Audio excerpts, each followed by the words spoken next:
Hello friends. So in this video I will explain about MS project, which is your uh, part of structural software application lab. It is part of software application lab. So in this video I'll explain about the basics terminology used in the MS project, then preparation of your schedule, creation of resources, assigning of resources, then creating a baseline to make a master schedule, and then that will be sent it to the site to track it, and I'll tell you how to track the MS project. So generally MS project is nothing but we'll see some introduction of that. MS project is a planning software. I can say it's a tool, not a software. MS project is a planning tool specially designed to schedule the list of activities in a sequential manner. This tool was basically developed by Microsoft Corporation, and it is widely used in all types of fields. This software is not only developed for the construction industry, but generally general software where we can plan, list, and interlink the activity of the project. So generally, the MS project is a tool which can be used by every person, those who are doing a planning. Okay, so in our construction industry, generally MS project is used, or a primavera is used for planning. So generally when you are planning any project, like start date of a construction, end date, generally what will happen if you are going for a large construction or a multi-story building, the builder or the developer has to frame the deadline. Thereby he has to hand over the building, hand over the flat, hand over the individual dwelling unit to the client. So to make that building in a speculated time, to complete that in a speculated time, he has to plan. So planning is done generally with the use of a tool of MS Project or a Primavera, or there are different softwares. Okay, so here we are discussing about the MS Project. Okay, so uh, generally the project is nothing but it is a start or completion date, start date and the completion date, and it has a specified time frame given or allocated of the realization of product. All the required list of activities identified and sort out accordingly and sequence on their priority.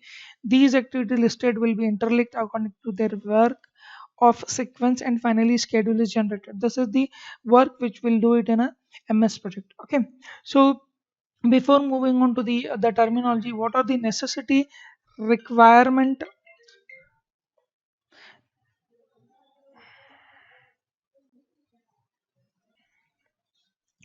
So before moving on to the your demo, so basic necessity or requirement of schedule. Generally the MS project will divide into three category. One is your scheduling part, where you are list of all the work activity and interlink to that. Then there will be a creating of schedule, resources and allocation of the resources. And third part is your creation of baseline and the tracking system. Okay, the scheduling part is consist of a listing out of all the activity based on their priority, based on their work, and based on their interlinked. So that will be list out. So that is called as a schedule part. Then there is a part of the next part is your resource creation. So what are the resources available in a site, or what are the resources required to complete that particular activity, that will be created and that will be assigned to individual activity. So then creation of a baseline is nothing but completion of the project, or you can say capturing of all the event in a event with the specified dates. So that baseline project is sent it to the site to track each and individual activity. The tracking can be done by daily basis, or on the daily basis, or weekly basis, or monthly basis. Generally the daily basis will have much impact, or much better result in the completing of the work. Okay, so first we'll move on to the requirement of a schedule. So generally a project as a defined as a specific start and end terms of a time. In order to monitor, execute, and control the sequence of the work, the detailed schedule of work shall be listed out for the completion of work successfully. Okay, so if I consider a construction of any building, then it has a start date and the end date, and to complete the work in a specified time, so we need to First, identify the work, and it has to be linked or scheduled in a sequence wise. Okay, a schedule is prepared in order to determine the sequence of activities, like which are coming first and which are coming then, accordingly as listed. For a scheduling a project, prior experience in the sequencing and interlinking of activities is very much essential as related to construction industry. So when you are doing scheduling, then you should know that what are the activity will there in the in a complete site. For example, if I consider a house, construction of a house, then from start of the work to the finish of the work, what are the activity will be coming, so that knowledge you should have. For example, start with the excavation, then your PCC, footing, reinforcement of the column, all those things will comes under the your activity, so that you should know that. So that requires some experience to doing that. Okay, so now the planning engineer must be well efficient in judging or justifying the above said. With these aspects only, we can prepare schedule of work for a particular project, which would be most effective and practical in nature. Identifying the activity based on the priority and its sequencing help the schedule to be more effective and important in terms of execution also. Okay, so this is the a necessity of the scheduling or the requirement of the scheduling. So first we'll move on to the concept of WBS. What WBS stands for? WBS is nothing but work breakdown structure. Generally, the breakdown structure is nothing but maximum means breaking down of a structure to a maximum minor level of a work, by which the workload on the individual will be minimized. For example, if I say a construction of house, it is a big project or a task. So if I want to break down a minor level, so I can say a structural work, a finishing work, a plumbing work. Again, if I break down a structural work, any work in a structural work, there will be uh, your superstructure, substructure. If you go to the substructure, your cleaning of your site, that is your work breakdown. So you're breaking down the structure into a minor level. So cleaning of a site, marking of your layout, excavation of a site, cleaning of trenches, PCC. These are the minor level. So that will be called as a WBS. When we are scheduling, we have to schedule in a such a way that we have to break this structure into such a minor level, so it will be easy for us to assign the work to an individual, and the workload on the individual will be minimized. Okay, the individual level of work will be on priority, and the responsibility of achieving the work will be more and specific in nature. That is your WBS.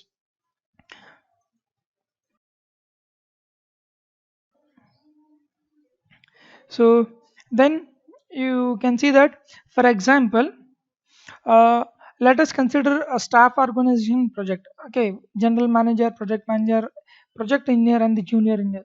For a project, the site, not necessarily take out that. Okay, so work breakdown structure.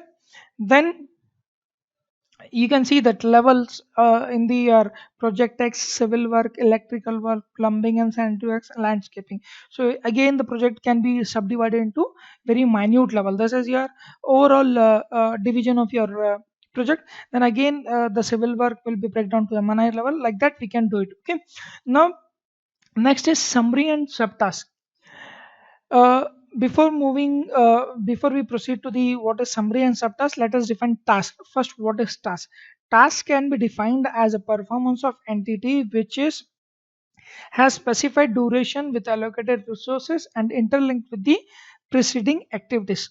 Okay, for example, we say special task force is being deployed to handle the some emergency situation. This means the handle of situation, or that means that to handle this special task which is in emergency situation, a group of people is enforced to perform the same. So that is your task, or you can say in terms of uh, construction of a residential building is a task.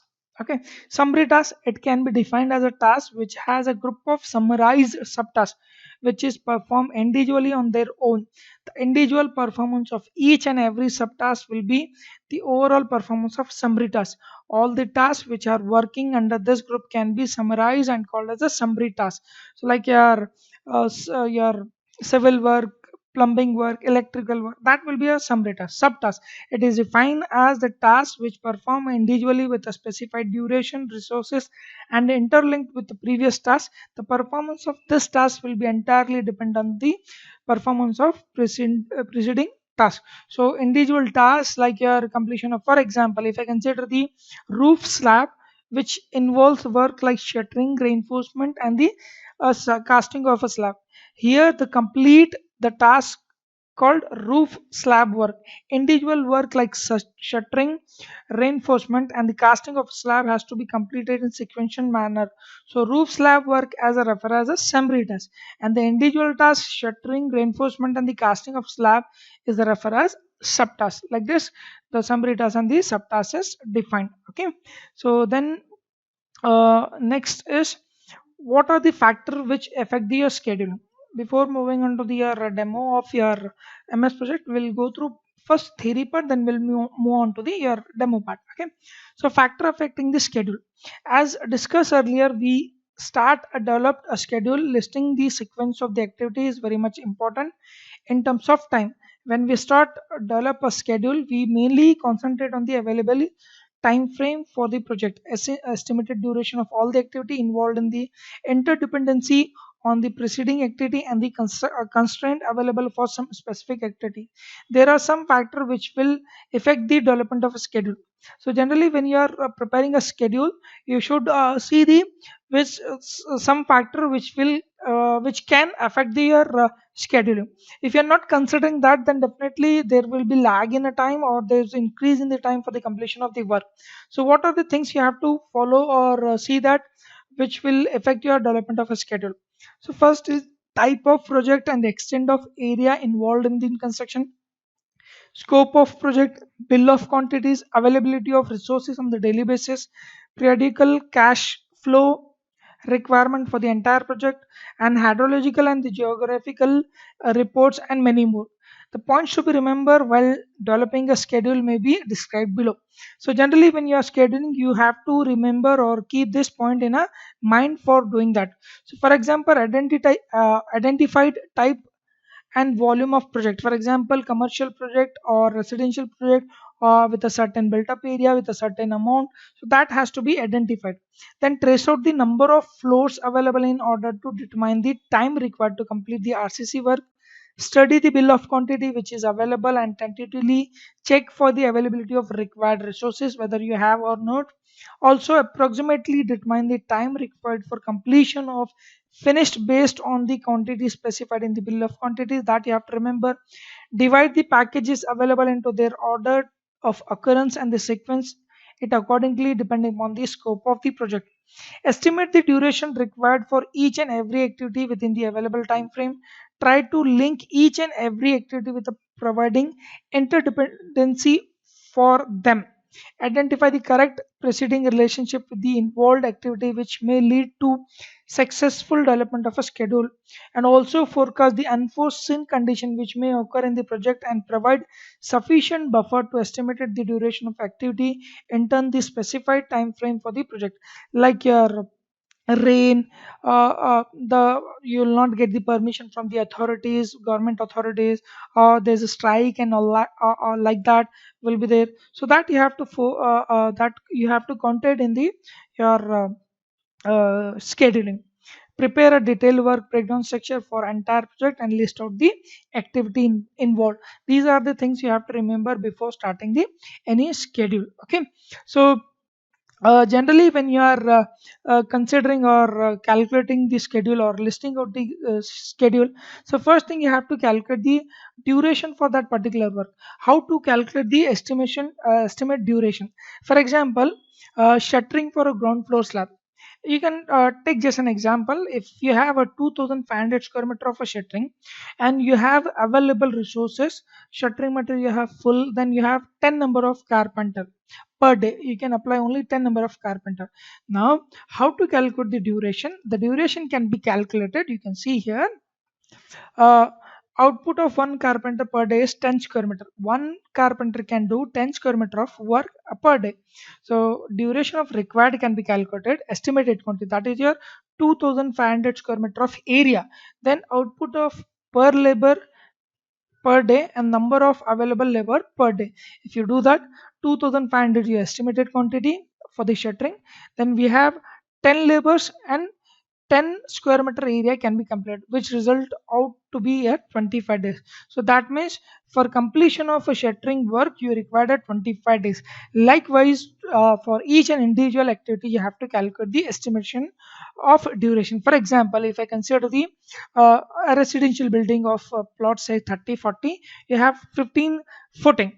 Okay, in a one day how many footing can be excavated, that you have to calculate.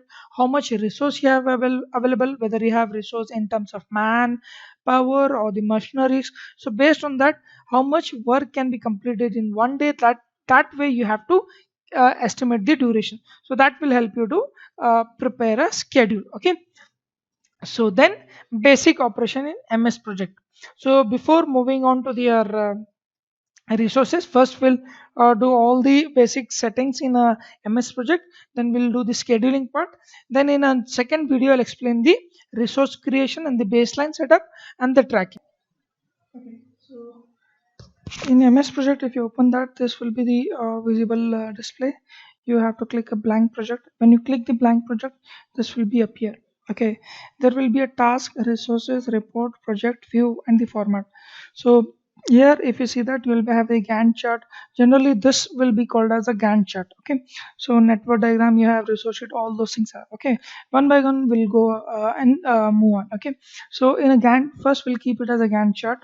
In a Gantt chart, this will be your task you have to allocate, duration of the task, start date, finish date, predecessor, everything you have to add it over here. Then here you will be getting a bar chart based on the duration. Then you will be having the timeline over here. Okay, so first before moving on to any activity, first what we do is we format the your Gantt chart as well as your project.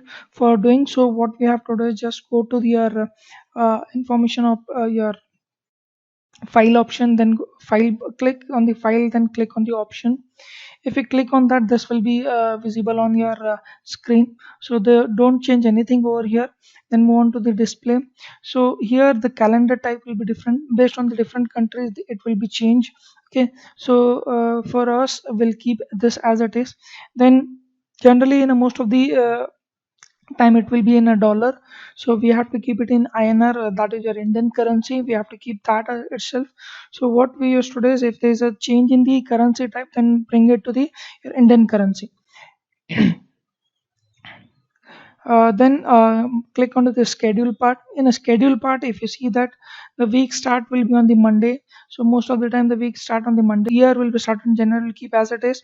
Then start time, it depends on the work will start at what time. Generally we used to keep 8 to 5, or even it can be changed to the 9 to 6 or anything based on your activity in a site. Okay, so the default end time will be 5 o'clock. Then hours per day, generally 8 hours per day. And here they have mentioned hours per week, so most of the time they'll consider as a 5 weeks 5 days per week as a working days, so it will be considered as a 40. So that can be changed, so later we'll change that also. You can keep it as a, just change it to the 48. Okay, then the per week will be 24. Okay, like this we can do the changes. Then move on to this, show the assignment unit as in terms of percentage or decimal, anything you want. Generally we'll keep it in a decimal to it will be easy to assigning of or creation of the resources. If you keep in a percentage, then when you are assigning one labor to particular activity, you have to give as 100%. If you are keeping in a decimal, then directly you can write 1 2 like that. So it's better keep in a decimal form itself. New task created will be manually schedule or auto schedule. That I'll show you what is the difference between manual and the auto schedule. For now we'll keep that this as it is. Then project start date, current date, that you can keep it, right? So current date will be your start date of the project, or you have to mention that. We'll keep as it is. The project start date will mention it. Duration entered in days, work entered in hours, so that will keep as it is. And this here default task type will keep it as a fixed duration. Okay, so all those things you keep as it is. Then move on to the proofing not required. Save option, this is one of the important thing in a save option. So generally there will be auto save every 10 minutes. So generally it will be unchecked, so you have to check this, because what will happen when you are doing a planning work or the use of the MS project, the hell lot of activity will be involved in that. So if you forget to save the work, then it will be completely goes off. So it's better on particular time, on every 10 minutes, 15 minutes or 20 minutes, it should get automatically saved. Okay, these are the things you have to do it. Then you have to click the okay. This is the basic things you have to do it in that. So in a calendar we have to change into the 5 days, no? So for that what we can do is just click on the project tab. If you click the project tab, here you have change working time. So generally when you click on the change working time calendar option, then here for a calendar there will be three type of calendar. One is 24-hour calendar, night shift calendar, and the standard calendar. So 24-hour calendar is nothing but, generally if there is a two shift work, day shift and the night shift, generally you can use the 24-hour calendar. If only you're working night shift, then you have to use this. If not, you have to go for the standard calendar. So you can see in the this section, this part is white color. White color is working days. This indicate that no non-working days. So we need to convert the Saturday as a working day. So what you have to do is, at this level you have exceptions and the work weeks. So exception is, I'll tell you the later. Work weeks, just click on the work weeks and go to the details. In a details, if you select it, there will be your select day, on what day you have to convert into the non-working to working day. So I need to convert Saturday from non-working day to working day. So what you have to do is, you select this, set days to the specific working time. So after selecting the Saturday, just click over here and mention the time. So I'll start the work from 8 o'clock. Then I'll give at a 12 o'clock break for the your lunch. Then at 1 o'clock again the work will resume. Then at 5 o'clock it will end up. Okay, so you have to do that. If you click over here, you can see the changes. So earlier it was gray, it was converted into white. So that means 5 days working, and particular day on particular week or duration, you have to keep the non-working days or exception days. So that time what you can do is just click onto the exception days. Okay, so mention whatever you have. Generally May 1 will be considered as a Labor Day, so I'll keep as a Labor Day. So that is an exception days where that day will not work it. So just click on that, and here you mention the day on which you are doing exception day, that is considered as a holiday. So I'll select this. Okay, so this will be considered as your exception days, that on that particular day you're not working. Okay, you can see that. Click on the day to see its working time. 1 May 2020 is non-working, so we have done as an exception case. Okay, so you have to click OK to do the basic settings. Okay, so these are the basic setting you have to do it. Okay, now you have to list down the your each and individual activity. Okay, here you have to add the links. Okay, yeah, sorry, WBS, work breakdown structure. Okay, I have noted down some activity in that.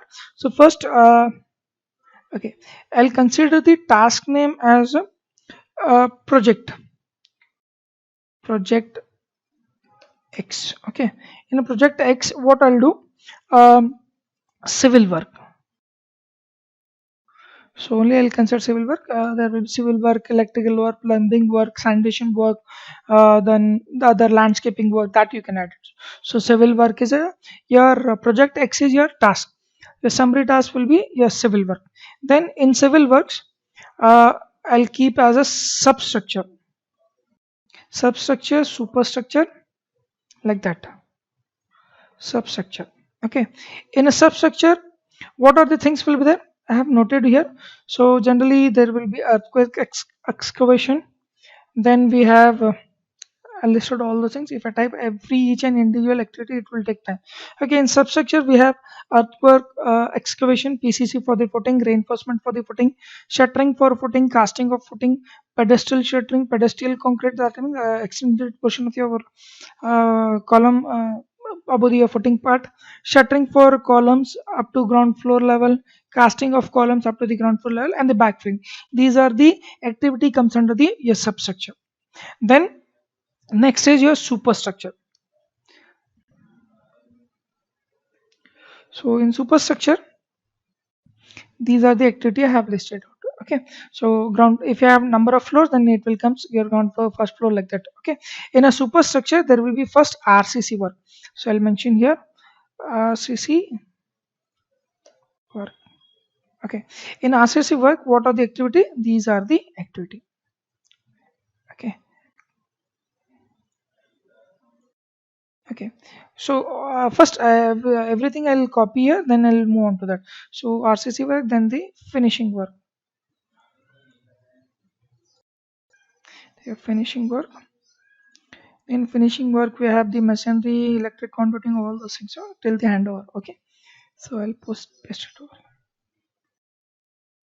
Okay, these are the activity comes under the project X. Okay, so if you select it over here, task mode, which indicate that uh, if this is your the pin shows that it's a manually schedule. Manually schedule is nothing but you are not linked each and individual activity. If I go to the auto schedule, what difference you will find it? You can see that if you select it. Okay, I'll first select all the activity. Okay, select all the activity. If I do it auto schedule, what will happen? It will get linked up. Okay, so start date will be from the current date 25. So default it will take all the activity per day and it will get linked to the individual activity, and you can say on same date everything will be completed. So this is your work breakdown structure. You have specified all the activity in a or schedule the all the activity. Now you have to make the or give the duration, start date, finish date, and the predecessor. I'll tell you what is predecessors and all that. Okay, so first is all the activity we have noted in a single tab or single line, which indicate that the main task itself. We need to break down to a summary task and the subtask. So I can say that the project X is a main task. So what you can do is you select remaining except your project X and keep the all select all the tasks. So then go to the here if you select this indent task, so that means all this work comes under the project X. If I do it, so if I do it, you can see that. Okay, in a project X all the work will come under. Okay, so that you have to do. Now the civil work is your again one task. So again, except your civil work, select all those works and again go to the indent. Okay, that means under the civil work these are the things.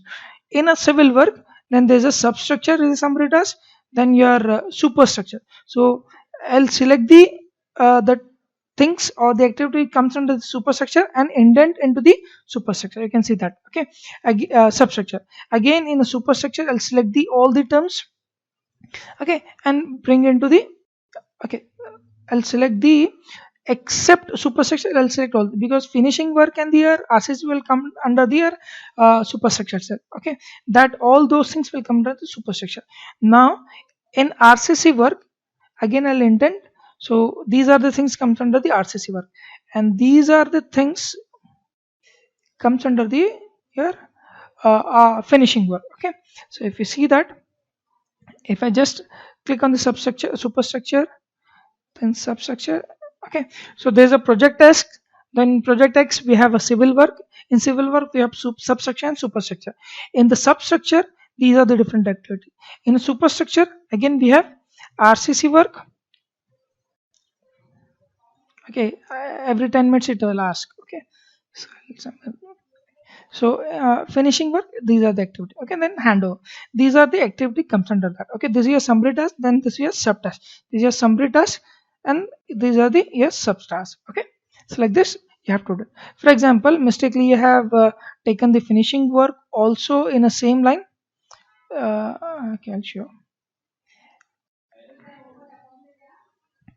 You have done indent in the RCC work itself about the finishing work. That time what you can do is you have to take out to back to that. So that can be done by outdent task. Okay, that can be done. Just click the term which you want to outdent. Just click on this. So it will get back to this. So like this you can indent and the outdent work can be done. Okay, like this you can do it. So like this you can indent and outdent the activity based on its whether it is a subtask or task or a main task. Like that you can do it. Okay, I got the concept of your auto schedule in this. Now the part of duration, how much duration I have to allocate. So as I have told you in the theory part, when you are calculating your duration for a particular work, it depends on the available resources and the output of individual manpower. Okay, so for example, I have 10 labors, and then I have to, for example, consider 30-40 site. There you have 15 footing. So in that 15 footings, if I put one labor, so it can per day can excavate two trenches. So 15 footing means how many trenches he can do it. In a one day he can do it two trenches means how many days is required to complete the work. So like that if you can calculate that. For example, I have the 5 labors, so 15 trenches, then each labor complete 3 trenches in a one day. So it takes around uh, 3 days to complete 5 3 is 15. So in a one day 5 labors can complete the task. Okay, like that we can do it. So generally I can say that the completion of earthwork excavation depends on the quantity of work or the quantum of work. So I'll give a one day with the JCB and all that we can do it. So next, PCC or footing. PCC I'll take one day to complete. Then reinforcement of footings I'll take 2 days. In 2 days generally I'll considering the will be in the what you can say, a small set. If you go for the large side, the quantum of work is huge, then that time it will be different. Okay. And one more thing, we have done the auto schedule but we have not done the linking. So the linking is very much important. If you're not linked, then all the activity will be start on the same day itself. If you linked all the scheduled activity, then it will move on to, you can see the difference. Okay, so here this option of your linking the selected task. So what I'll do, I'll just select all and bring it to the linked. If I do that, you can see that. So first this work, then after this work, then after completion of this work, there's a next work. Like that, it will move on. So okay, if it I do unlink, then again all the activity will start at the same day. So first is you have to do it work breakdown structure, list the activity, then go for the auto schedule, then link the activity, then go for the indent or the outdent of the work. Okay, or vice versa you can do it. Okay, like this you have to do it. So I'll link the all the activity first. Okay, this is the things. Okay, so excavation one day, PCC one day, reinforcement for the footing 2 days I'll require. For the shuttering of footing I'll take one day, casting of footing I'll take one day, then pedestal of footing I'll take 2 days, pedestal concreting 2 days, shuttering for complete column I'll take 1 day, casting of column I'll take 3 days to complete, backfilling I'll take 2 days. Okay, these are the duration. Randomly I'm taking the number, the but number has to be taken based on the calculation what I have shown you in the theory part. Like by taking the example of your shutting of 2500 square meter based on the available resources you have to calculate. Okay, PCC, so for the flooring I'll take 3 days to complete, reinforcement of column I'll take 2 days, shuttering for column I'll take 2 days, casting of column I'll take 3 days, roof beam slab I'll take 5 days, roof beam slab concreting I'll take your that is reinforcement and this is your shuttering. Okay, shuttering 5 days, then reinforcement of slab I'll take 3 days, the casting will be I'll take 1 day. Then come to the finishing part. So if you see that as I increase the date, the bar chart also get increased or there's a variation in that. Okay, you can see that. Okay, these are the things will be getting changed. Okay, I'll tell you the difference of your all those things. There's a predecessor, resource name, and all those things. So I'll tell you what is predecessor. First, we'll give the duration for all the activity. Okay, so block masonry, I'll take around 10 days to complete. Then electric conduiting 2 days. Rough plastering, I'll take 2 days. GI work for the toilet and all that, I'll take 2 days. Okay, first coat of waterproofing for a toilet, I'll take 1 day. PVC work for the kitchen, I'll take 1 day. Brick bat filling and screen concrete, I'll take 1 day. Internal wall plastering, I'll take 5 days. Diodoring for toilet, I'll take 3 days. For balcony and flooring, I'll take 2 days. Vitrified flooring for whole building, I'll take 5 days. Primer coat for internal walls, I can take as 3 days. Putty and internal walls, I'll take 2 days. Fixing of door and doors, I'll take 2 days. Coat of first paint, I'll take 5 days. Electrical wiring, I'll take 5 days, or I can take 2 days. 2 days is sufficient to do that. Sanitary fixture, I'll take 1 day. Internal coat of internal painting, I'll take again 3 days. I'll take it. Handover on the last date. Okay, I'll keep handovering part. Okay, so these are the duration will give. Start date will be 20. So for 1 day means 20 itself it will get completed. Okay, next day start will be on 21. 21 it will be completed. So this is your bar chart, you can see that. Okay, so this indicate that your one summary task, then next summary task will be this. Okay, like this it will be shown in the bar chart. Okay, so then predecessors is nothing but I'll show you the theory part. So what is successor and the predecessor? So predecessor and the successor is nothing but for a particular task to perform, it needs some initiation to proceed with the work. As defined, as a task has a well-defined start and end date, the start and end date will be entirely depend on the preceding task and its performance. Predecessors are nothing but the preceding task or the task which make the dependent of following task to perform with its fixed duration. Successor is vice versa, that are the tasks which follow or receive the command from the performing task to proceed with the specified work. For example, uh, you can say uh, earthwork excavation. Uh, uh, Here itself I'll show you. See, your particular for example, there are two tasks which is performed, namely excavation of footing and the PCC for the footing. So unless and until completion of excavation of a footing, you cannot go for the your PCC for the footing. Okay, so after the completion of your excavation itself, you have to go for the your PCC work. So for this, the PCC work, excavation of footing is called as a predecessor, and for the excavation, the PCC work will be successor. After completion of your excavation itself, you go for the PCC work, that is your successor. Or you can say in the other words, unless and until the excavation is completed, the PCC will not be started, or immediately after the completion of the PCC excavation, PCC will be started. So PCC work will be successor for the excavation of footing, and the PCC PCC for the PCC work, excavation will be predecessor. Unless and until excavation completed, the PCC will not be started. Like this, these are the terms of predecessor and the successor. And there will be indent dependency. Generally, dependency can be of finish to task, finish to finish, start to start, and start to finish. So generally, this will help you to effectively schedule all those things. Okay, finish to start is nothing but uh, the first activity has to be finished, then the second activity can be started. So finish to finish is nothing but both the activity will finish at the same time. Start to start is nothing but both the activity will start simultaneously. Start to finish, unless and until you can start one activity, other activity will not be finished. These are the interdependency. We'll just read out all those things. Finish to start, until unless the first task is completed, the second task cannot be taken up. Finish to finish in that bit, second task will be completed along with the completion of first task. So start to start, the second task will be also started along with the commencement of first task. So that will be the start to start.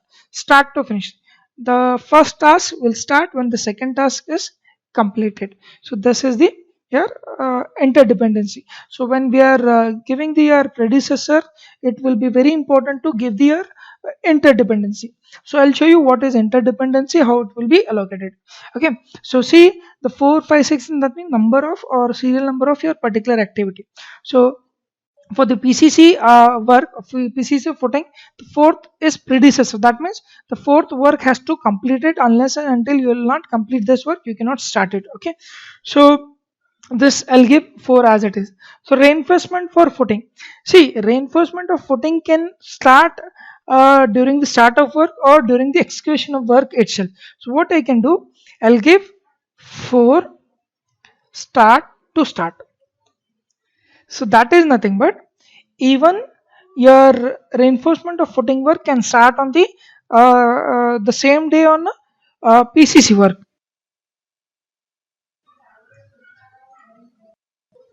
Okay, we'll put 4SS. That is nothing but the fourth activity as well as this activity can start at simultaneously. You can see the difference in a bar chart. Okay, this is your the reinforcement of footing and the execution work will start on the same day. So this is the advantage of giving the interdependency. Next is shuttering of footing. The shuttering of footing cannot be started before any work. So you have to wait it unless and until your reinforcement of footing is complete. That means the sixth activity has to complete. So as it is, we keep predecessors as six. Casting of footing can be done only after the completion of shuttering of footing. That is okay. The pedestal of shuttering can be done after the completion of casting of footing. So we keep here 8. So predecessor is the pedestal complete 9, shuttering for ground floor column will be 10, 11, and 12. Okay, these are different. And one more thing, see, we need to give some buffer. You cannot start next day itself your pedestal shuttering for the casting after casting of footing. So what we'll do, what we can do is here in pedestal setting 8, okay, finish to start plus we'll give 4 days for queue. So that means you will get 4 days buffer after the completion of a casting of it. After 4 days you will start the next shift. So like that you can take. So the same thing for the shutting of column can be started 10 finish to start plus 4 days. So again there is a buffer like this you will take it.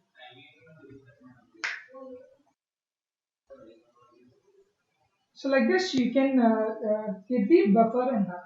Like this you can get it. Okay. So if you're giving the queuing or other things that will be in a predecessor you have to mention. So like this for each and individual activity you have to do it. So this is the your predecessor's task. So next is allocation of the